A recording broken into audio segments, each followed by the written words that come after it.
नमस्कार. मी सौ भावना नवनाथ कोथिंबिरे, जिल्हा परिषद प्राथमिक शाळा सोहाळे, तालुका मोहोळ, जिल्हा सोलापूर या ठिकाणी उपशिक्षिका म्हणून कार्यरत आहे.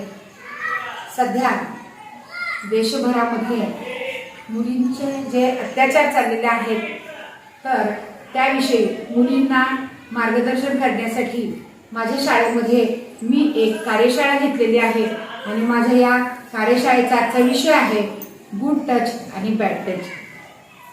ग्रामीण भागामध्ये किंवा शहरी भागामध्ये सुद्धा लहान मुलींना चांगला स्पर्श आणि वाईट स्पर्श हे माहीत नसतं आणि त्याच्यामुळे मुली अशा अनेक प्रसंगांना गळी पडतात आणि मुलींवरती अत्याचार होतात आणि म्हणून मुलींच्यासाठी या ठिकाणी मी गुड टच म्हणजे काय आणि बॅड टच म्हणजे काय ते सांगणार आहे. आता या ठिकाणी मी प्रत्यक्ष तुम्हाला कृतीमधून गुड टच कशाला म्हणतात ते दाखवणार आहे. आबोली हे बाळा, हा बघा. आता ही माझ्याकडे माझ्या बरोबरची मुलगी उभी आहे तर ही इयत्ता 5वी मधली मुलगी आहे. आता या ठिकाणी मी पहिल्यांदा गुड टच कशाला म्हणतात ते तुम्हाला दाखवणार आहे. ज्यावेळेस मी गुड टच म्हणेन त्यावेळेस तुम्ही गुड टच तुम्हाला समजलं पाहिजे. आता बघा मी हिच्या डोक्यावरती हात ठेवलेला आहे तर हात ठेवला हा काय माझा आहे गुड टच. हा काय आहे गुड टच. त्याच्यानंतर मी हिच्या नाकाला हात लावला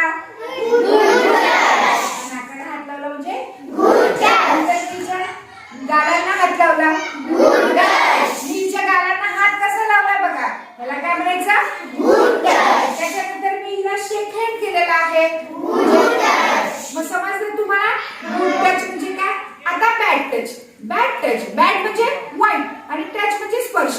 तर वाईट हेतूने सुद्धा आपल्याला स्पर्श करत असतात ते आपल्या लक्षात आलं पाहिजे की हा चांगला स्पर्श आहे का वाईट स्पर्श आहे. शक्यतो फक्त आपली आई आपल्याला स्पर्श करू शकते. आईशिवाय इतर व्यक्ती आपल्याला अशा प्रकारचा गुड टच करू शकत नाही.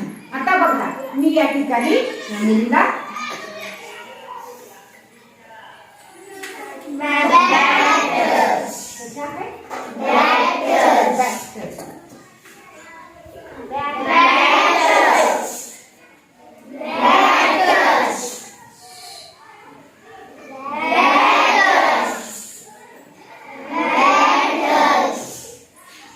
आले लक्षात.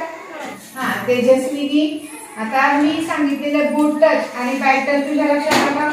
आता मी प्रत्यक्ष कृती करणार आहे आणि तू गुड टच आणि बॅड टच सांगायचं मला. Good touch,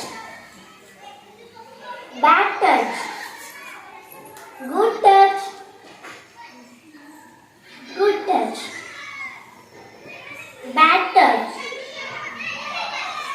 bad touch, bad touch, bad touch, good touch,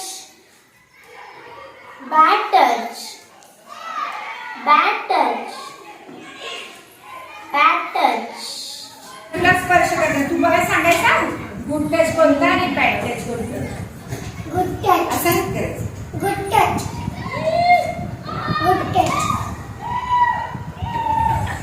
good touch. Good touch, bad touch, bad touch, bad touch, good touch,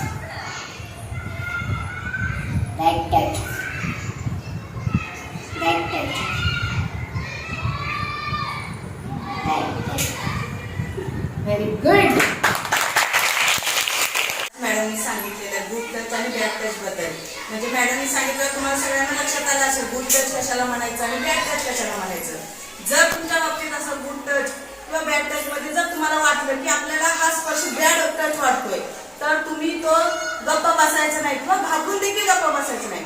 तुम्ही शाळेत शिक्षकांना किंवा घरी आपल्या आईला बिनधास्त सांगायचं आणि हे म्हणजे घाबरून किंवा आपल्याला आईला सांगितलं आई आपल्याला रागवेल किंवा शिक्षक तुला काय करणार नाही गप्प बस म्हणतील म्हणून ते तसंच गप्प बसायचं नाही. तुम्ही तुमच्या बाबतीत जर असे काही प्रसंग घडलं तर तुम्ही लगेच तुमच्या आई वडिलांना सांगत जावा. नमस्कार, मी प्रणिती परमेश्वर शिंदे. आज आमच्या शाळेत आम्हाला टीचरांनी गुड टच म्हणजे काय आणि बॅड टच म्हणजे काय हे सांगितलं आणि आम्हाला सगळ्या मुलींना समजलं की गुड टच म्हणजे काय आणि बॅड टच म्हणजे काय. याबद्दल टीचर्स